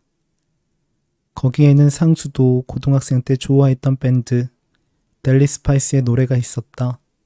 차우차우라는 그 노래는 친구 은총도 좋아해서 사고를 당하기 전까지 무선 호출기의 안내음으로 쓰기도 했다. 상수는 노래가 불러오는 기억들에 붙들려 밤을 지새우다가 1999년에 은총에게는 짝사랑하는 여자애가 있었고 영화 동호회에서 만난 친구였다는 걸 떠올렸다. 그 여자애의 메시지를 음성 사서함에 저장해 놓았다가 상수와 만나 일 없이 돌아다니다가도 불현듯 공중전화로 가서 듣고 오곤 했다. 그런데 상수는 이상한 질투와 소외감을 느꼈다. 고등학생을 대상으로 한 영화 제작 캠프에서 만난 상수와 은총은 꽤 죽이 잘 맞았고 특히나 상수에게는 은총이 유일한 친구였기 때문이었다. 은총은 학교 야자 시간에도 그러다가 선생에게 걸려서 대걸레자루로 맞는다고 했다. 상수는 그 목소리 하나 듣겠다고 그런 고통을 감수하는 은총을 이해할 수가 없었다. 얼마나 달콤한 사랑의 말을 녹음해 놓았기에 그런가 싶어서. 그러면 안 되지만 비밀번호를 슬쩍 봐두었다가 몰래 들어보면 일요일에 만나자는 거지 애관이야, 인형이야 라든가 그때 빌린 4,000원 내놔라 같은 별다른 감흥 없이 퉁명스럽기만 한 목소리였다. 차우차우의 노랫말처럼 아무리 애를 쓰고 막아보려 해도 들릴 정도의 매혹은 아니었다. 은총이 죽고 나서도 한동안 무선호출기 번호는 살아있어서 상수는 은총이 없다는 사실을 믿고 싶지 않을 때면 그 번호로 전화를 걸어보곤 했다. 음성 메시지를 남기려 하면 메시지가 가득 차서 더 이상 녹음할 수 없다는 안내음이 들리는 날도 있었다. 상수는 비밀번호를 눌러 거기에 남아있는 목소리들을 들어보았다. 은총을 기억하는 다양한 사람들이 메시지를 남기고 있었다. 결국에는 아무도 듣지 못할 어떤 말을 하는 것. 그건 무용하고 허망하고 어떻게 보면 말이 아닌 말을 하는 것이기도 했다. 상수는 언제 오니? 할머니가 너 좋아하는 조기찌개 해놨는데 하는 말을 듣다가 그것이 더 이상 귀가를 확인하는 말이 될 수가 없다는데 눈물을 흘렸다. 언제? 라는 물음이나 할머니, 너, 조기찌개 같은 단어들 모두 지금껏 상수가 들어보지 못한 생경한 그저 은총의 부재만을 가리키는 실체 없는 그림자처럼 느껴졌다. 은총의 교회 사람들, 어린 시절 친구들, 그 와중에 맥락 없이 메시지를 잘못 남긴 타인들의 목소리까지 모두 은총을 떠올리기는 했지만 그럴수록 정작 모든 말들은 무너지고 만다고 생각했다. 그 허스키하고 낮은 목소리의 여자애도 메시지를 남겼지만 그마저도 나야, 거기 있니? 하고 묻고는 몇 마디 못하고 끊곤 했다. 정작 다른 사람들은 그 사서함에 기억나냐? 우리 교회 수련원 갔을 때 야 우리 수영장에서 하며 추억을 회상했지만 걔는 언제나 전화해서 한참을 머뭇거리다가 곧 눈이 온다는데 눈이 라든가 오늘도 야자 쬐어 갈 데는 없고 처럼 혼잣말 같은 말들을 하다가 끊곤 했다. 누군가 듣고 있으리라 상정하지 않은 여자의 말들은 온도가 낮고 덤덤했다. 상수는 문득 얘는 크게 한번 울어나 봤을까 생각했다. 마지막까지 메시지를 남긴 사람도 여자애였다. 메시지에서 여자애는 눈이 오네, 아무것도 할 일은 없고 라고 말했다. 그리고 1분 가까이 아무 말도 하지 않는 동안 여자애가 있을 공간 뒤편에 철제문을 여닫는 소리와 자동차 경적, 두렁거리는 말소리와 지나가는 누가 큰 소리로 내는 야 하는 외침, 그리고 여자애가 내는 숨소리만이 들리더니 끊을 때쯤 되어서야 미안해 하고 겨우 한마디를 내놓았다. 미안해. 나는 아무래도 늦을 것 같아. 그래서 눈을 네가 있는 곳에 먼저 보낼게. 그리고 수화기를 내려놓는 달그닥 소리가 나며 녹음이 종료되었는데 상수는 긴 침묵 끝에 여자애가 내놓은 그 말이 지금까지 들은 누구의 애도보다 슬퍼 엉엉 울었다. 은총의 음성사서함이 정지된 건 석 달이 지나 21세기 2000년이 되면서부터였다. 그리고 그 해에 델리 스파이스가 앨범을 냈다. 그때 상수는 지방의 한 대학에 붙기는 했지만 등록금만 내고 나가지 않은 채 종로의 재수학원에 다니고 있었다. 물론 상수가 아니라 아버지의 뜻이었다. 하지만 아버지의 기대와 달리 학원 생활에 영 적응하지 못했고 점심시간에 나와 종로를 정처 없이 돌아다니다 수업을 다 빼먹곤 했다. 델리 스파이스의 신보를 들은 것도 그렇게 나와서 거리를 헤매고 다닐 때였다. 상수는 왈칵 반가운 마음이 들어 레코드점의 문을 열었다. 거기에는 주크박스 부스가 있어서 CD를 들어볼 수 있었다. 그 신곡이 꼭 자신의 마음을 옮겨놓은 것 같아 자기 덩치에는 너무 좁아 제대로 움직일 수도 없는 부스 안에서 상수는 눈물을 흘렸다. 길을 걷던 한 소녀는 물었지. 엄마, 저건 꼭 토끼 같아 라고. 심드렁한 엄마는 대답했지. 얘야, 저건 썩은 고양이 시체일 뿐이란다. 오 뒤틀린 발목, 너덜너덜해진 날개를 푸드덕거려도 보지만 날 수 없는 작은 새 한 마리를 누가 쳐다나 보겠어? 길을 떠나던 한 소녀는 물었지. 아빠, 저건 꼭 토끼 같아. 라고. 무표정한 아빠는 대답했지. 얘야, 저건 썩은 고양이 시체일 뿐이란다. 오 뒤틀린 발목, 너덜너덜해진 날개를 푸드덕거려도 보지만 날 수 없는 작은 새 한 마리를 누가 쳐다나 보겠어?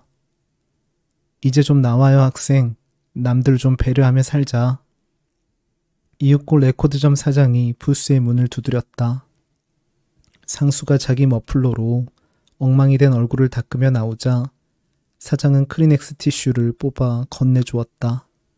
상수는 CD 2장을 샀는데 그 때문인지 우는 상수가 안 됐어서 그러는지 사장은 문까지 따라 나왔다. 혼자 꾸는 꿈은 단지 꿈이지만 함께 꾸는 꿈은 현실이라고 존 레넌이 그랬으니까 우리에게는 뮤직이 있으니까 뮤직으로 대동단결하면서 살자고. 어깨 펴고. 상수는 그 노래를 CD 플레이어로 들으면서 전철을 타고 부평에 있는 납골당으로 갔다. 거기에 은총이 있는 걸 알면서도 상수는 그동안 차마 가지 못하고 있었는데 그건 마음이 없어서가 아니라 마음을 견딜 수가 없어서였다. 그렇게 또 한 명의 죽음을 받아들일 자신이 없어서였다. 전철에는 봄인데도 여전히 코트를 벗지 않은 사람들이 자리에 앉아 있었다. 거기에 앉아 신문 따위를 보는 사람들의 소매자락에 동그랗게 말린 보풀이 상수 눈에 들어왔다.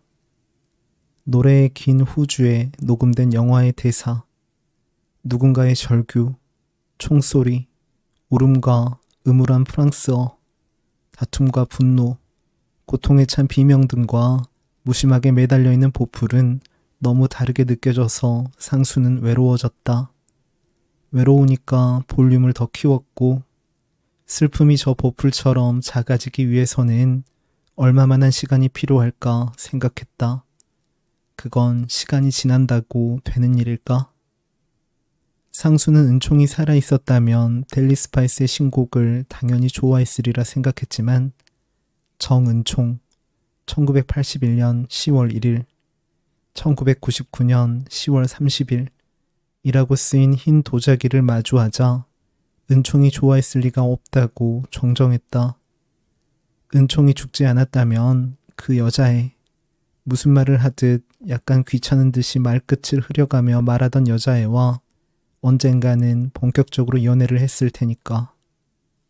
둘은 춘천이나 제부도로 여행을 갔을지도 모르고 거기에서 서로 목소리를 들려주는 데서 그치지 않고 손을 잡았을 것이었다. 그리고 서로의 어깨를 쓸어주고 만지고 입을 맞추고 모든 연인들이 하는 평균의 포옹을 했을 것이었다. 그러니까 이런 음울하고 질이 멸렬하고 허무에 찬 밴드의 노래에는 관심이 없었을 것이다. 하지만 은총은 여기 납골당의 가 34호 칸에 있었다. 이렇게 있는 것을 있다라고 할 수 있을지 모르겠지만 상수가 납골당에 쪼그리고 앉아 그 반복되는 기타 리프로 이루어진 노래를 듣는 동안 해가 졌다. 폐장 무렵에야 상수는 나머지 CD 한 장을 벽에 붙여놓고 나왔다. 은총이 있으라 하고 은총이 늘 하던 인사를 떠올렸지만 은총이 죽은 뒤로 상수는 그런 것을 믿지 않게 되었으므로 입 밖에 내지는 않았다.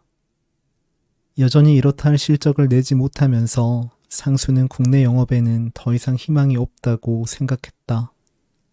클라이언트들이 건넨 아이스 커피며 비타민 음료를 받아 마시며 돌아다녀봤자 저녁이면 배나 더 고파질 뿐이었다. 물론 동남아에 공장을 둔 기업들과 대량의 주문, 이를테면 10억 불 상당을 체결할 수도 있었다. 하지만 그런 계약건은 상수에게 날아오지 않았다. 그런 건 잘 나가는 영업팀들이 선점해 상수에게는 기회가 오지 않았다. 그냥 그런 것이 있다고 풍문처럼 들려올 뿐이었다. 10억 불이라니. 밤에 자려고 누우면 긴장이 발가락부터 모든 근육들을 섬세하게 누르며 올라왔다. 그리고 그 긴장이 드디어 내장 기관에 있는 복부까지 와서 천성적으로 약한 위장을 건들기 시작하면 화장실로 달려가 속을 개원했다. 그럴 때마다 형이 노상 입에 달고 살았던 그냥 아무것도 하지를 마 라는 말이 상수의 등짝을 콩콩 두드렸다. 어쩌면 상수가 무언가를 해보려고 애써왔던 건 결국 그 말이 자기를 평생 괴롭히기 때문이 아닌가 싶었다. 키가 크고 마른 상수와 달리 상규는 중키에 근육이 다부졌고 어려서부터 폭력으로 상대를 제압할 줄 알았다. 그러다 한 사건에 연루돼 소년원에 갈 뻔하면서 아버지를 곤란에 빠뜨리기도 했다. 1997년의 여름에 상규는 자기보다 어린 전학생을 그때 상수네가 살던 빌라 옥상으로 끌고 와 표현 그대로 메어놓고 이틀을 보냈는데 나중에 상수는 그즈음 들렸던 마치 어린 강아지가 우는 듯한 구슬픈 소리가 누군가의 신음이고 비명이었다는 사실을 알고 충격에 빠졌다. 자신의 방 바로 위에서 그런 감금과 폭행이 일어났다는데 놀랐고 그 소리를 들으면서 자기가 태연하게 잠을 자고 옷을 갈아입고 영화 속 연애 대사들을 필사하면서 눈물을 흘리기도 했다는데 절망에 가까운 감정을 느꼈다. 상규가 문제를 일으킬 때마다 상수는 형과 자기 사이에 영원히 그치지 않을 것 같은 선긋기를 해가며 겨우 버텼는데 모두 소용없어지는 느낌이었다. 상수는 여전히 상규를 증오하지만 형이 정말 소년원에 갈지도 모른다고 생각하자 아주 외면할 수만은 또 없는 그 나이로는 도저히 스스로 해석할 수 없는 양극단의 감정을 오가며 며칠을 보냈는데 거기에는 대담하게도 집까지 누군가를 데리고 와 그런 끔찍한 일을 벌인 형에 대한 기이한 공포와 경외도 포함되어 있었다. 혹시 사건이 보도라도 될까봐 아버지 쪽에서는 비상이 걸렸다. 그렇지 않아도 아들 문제로 현직 대통령이 위기에 몰려있던 때에 여당 국회의원 아들이 그런 비행을 저질렀다는 건 다룰 만한 토픽이었기 때문이었다. 더 큰 문제는 형이 피해 학생에게 사과하는 것을 거부했다는 점이었다. 담임이나 형이 그나마 따르는 외사촌형이나 형사나 누구의 말도 듣지 않았다. 형의 행동을 제어할 수 없는 것은 그에게 귀한 것이 없다는 사실 때문이었다. 중요한 것이 없었고 지키고 싶은 것이 없었다. 하고 싶은 것이 없었고 그러니까 간절한 것도 없었다.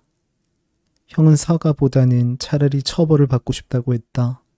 왜냐고 묻자 잘못을 했으면 벌을 받아야죠. 그러라고 법이 있는 거잖아요. 라고 형이 웃으며 말했다고 들었을 때 상수는 왜 그런지 자신이 너무나 비참해지는 기분이었다. 그러던 어느 오후 비서관이 상수에게 아버지와 어디를 좀 가자고 했다. 뭣도 모르고 나이키 로고가 그려진 티셔츠를 입고 상수가 나오자 비서관은 아줌마 하고 부르더니 일요일인데도 상수에게 교복을 입혔다. 승용차에는 아버지라면 질색할 법한 유행가들이 나오고 있었다. 비서관은 분위기를 좀 바꿀 생각이었는지 상수에게 어떤 노래가 좋은지 계속 물었다. 그건 모두 댄스 음악들이었고 상수는 그 노래들의 빠르고 발랄한 비트에 오히려 주눅이 들어서 자기는 그런 건 잘 모른다고만 대답했다. 우리 어디 가요, 아저씨? 사과하러 가지. 형이 못 가니까 상수가 가는 거야. 그때야 아버지와 함께 소년을 만나러 간다는 걸 안 상수는 비서관 몰래 조금씩 울기 시작했다. 그건 어딘가 공포가 깃든 눈물이었는데 지금 생각해보면 해결할 수 없는 분노의 곁에 있는 것만으로 겁에 질렸기 때문일지 몰랐다. 상수는 형이 아버지에 대한 분노를 거둘 일도 없고 아버지가 형을 용서할 리도 없으며 그 와중에 끔찍한 이틀을 보내야 했을 그냥 형 무리에 마음에 들지 않았다는 이유로 옥상에 묶여 있어야 했던 그 소년도 절대 분노를 거두지 않으리라고 생각했다. 상수가 형에게 맞을 때마다 그 분노가 아주 먼 북극의 빙하처럼 차곡차곡 무서운 응집력으로 얼어붙었던 것처럼 그런 마음에 또 다른 분노가 하나 더 올라오면 마음이 고통스러울 만큼 냉담해지고 그런 인력은 너무 세서 웬만해서는 사라지지 않았다. 그러니까 형에 의해 자기 같은 사람이 하나 더 만들어졌고 이제 그 얼굴을 자기가 확인해야 한다는 것이었다.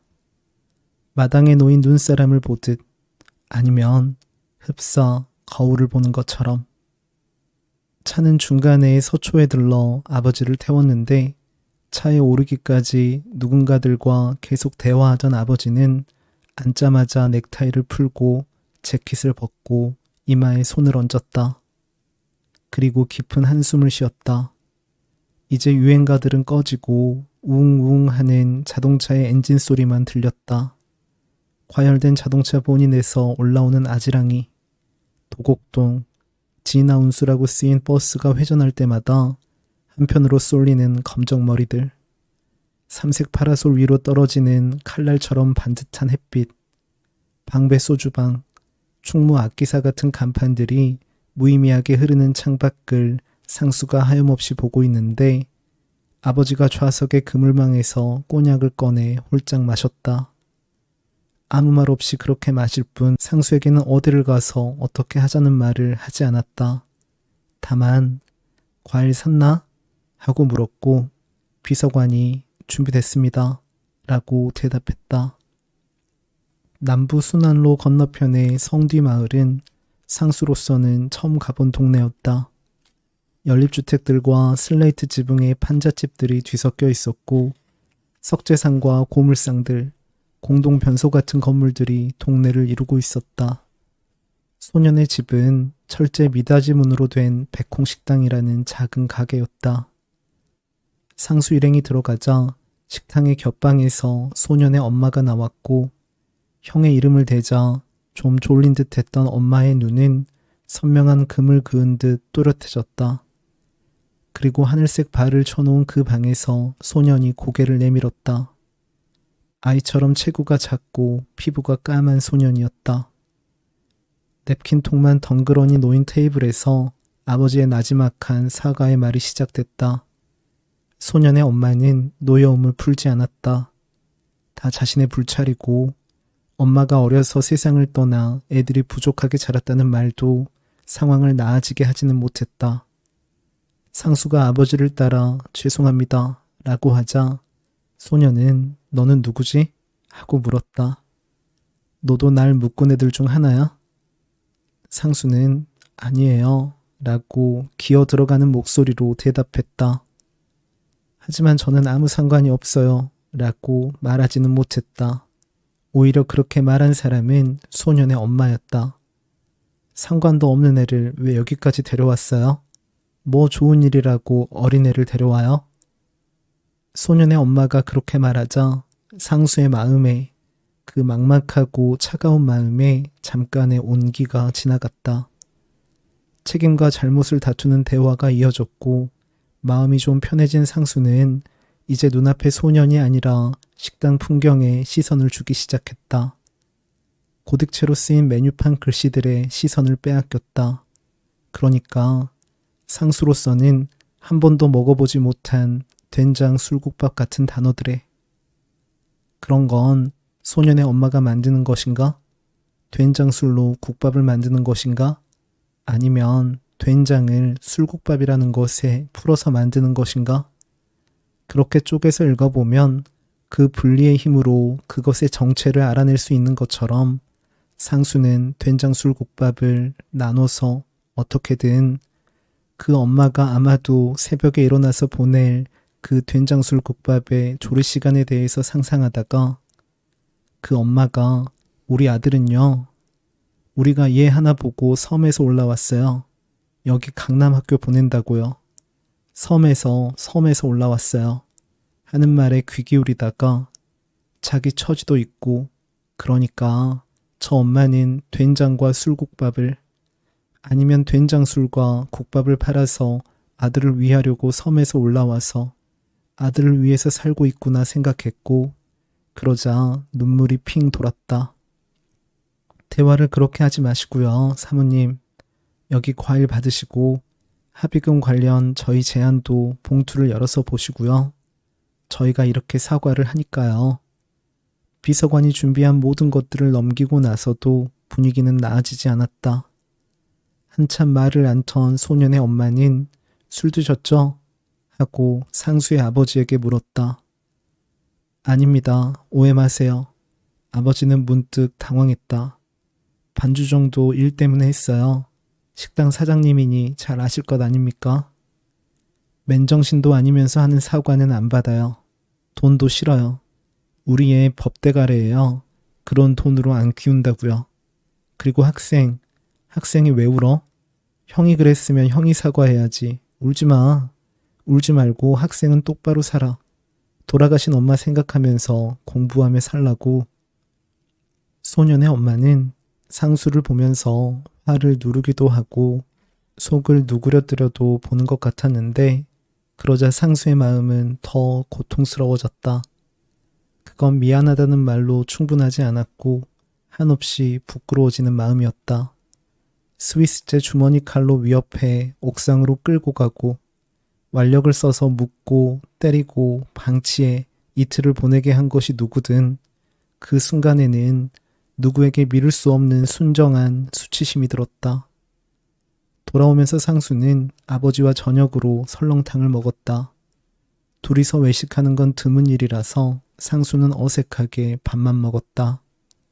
공깃밥을 하나 더 시켜 먹고 아버지가 남긴 밥까지 깍두기와 함께 열심히 퍼먹었다. 그리고 그날 밤 그걸 다 개워내고는 몸에 힘이 하나도 없이 혼자 침대에 걸터 앉아 이런 문장을 일기에 써보았는데 상수가 생각할 수 있는 가장 최선의 문장이었던 그것은 아무것도 하지 않으면 가로가 되고 만다 였다. 그리고 떠오르는 다양한 단어들을 괄호 안에 채워보았다. 괴물이라든가 악당, 악마, 찐따, 벌레, 범죄자, 양아치, 깡패, 실패자. 그러는 동안에도 낮에 그 백홍식당의 어느 장면들은 상수의 머릿속에 계속해서 떠올랐는데 가장 뚜렷한 건 배웅하려는지 아니면 상수와 일행이 자기 시야에서 사라지는 장면을 확인하고 싶었는지 그 엄마가 식당 앞 보도까지 나와 서 있는 모습이었다. 그 엄마가 신고 나온 붉은 가죽끈의 샌들 위로 떨어지던 나뭇잎에 어른거리던 그림자들. 그 검정의 그림자들은 발을 덮은 듯도 하고 어둡게 물들이는 듯도 했는데 동시에 그것은 바람에 흔들리면서 마치 파도처럼 발을 여러 번 쓸어주는 듯 했다. 그런 장면을 연상하다가 상수는 마침내 괄호 안에 아무것도 하지 않으면 아무 것이 되고 만다 라고 문장을 완성했다. 상수는 형과는 최대한 다른 아주 다른 인간으로 살기로 결심했다. 그건 단순히 형뿐만 아니라 형이 보여주는 모든 세계와의 결별이었다. 그리고 그것은 분리와 혹독한 선별을 통해서만 가능해진다고 생각해서 형을 연상시키는 모든 것들, 폭력, 욕설, 포르노, 가죽 점퍼, 오토바이, 프로레슬링, 헐크 호건, 수음, 주머니 칼, 문신, 얼차려, 여자의 나체, 복수, 총 같은 것들의 목록을 끝없이 적어보았다. 결국 그 사건으로 인생의 방향을 바꾼 건 상규가 아니라 상수였다. 상규는 경찰서에서 풀려났고 정학 기간에는 고모가 사둔 강화의 별장으로 내려가 지냈다. 밤마다 인적이 드문 해변길을 따라 오토바이를 탄다고 했다. 낮에는 전등사 길을 오르내리며 근육을 키운다고 했다. 소년과 소년의 엄마가 합의를 해준 건 학부모회의 누군가가 나섰기 때문이었다. 그는 이대로 가다가는 소년이 나중에 대학 원서를 쓸 때 지장이 있을지 모른다고 충고했다. 특히 학교 추천이 있어야 하는 특차 전형에서. 사건은 학교로서도 부담 가는 일이었고 아버지는 그 사립학교의 재단 사람과도 친분이 두터웠다. 합의하지 않으면 앞으로 소년이 얼마나 신실하게, 옳게, 바르게 살 작정이든 그 길을 시작조차 못할 수도 있다는 것을. 기회가 아예 박탈되는 상황과는 어떻게 싸움을 해볼 수 없었으리라고 상수는 나중에 대학에 들어가고 나서 생각했다. 아버지는 현명했지만 어떻게 보면 비열했던 것 같다고. 상수가 자라면서 아버지로부터 이리 온 잘 잤니 보다 더 자주 들었던 정이란 그런 것을 닮아 있을지도 모른다고.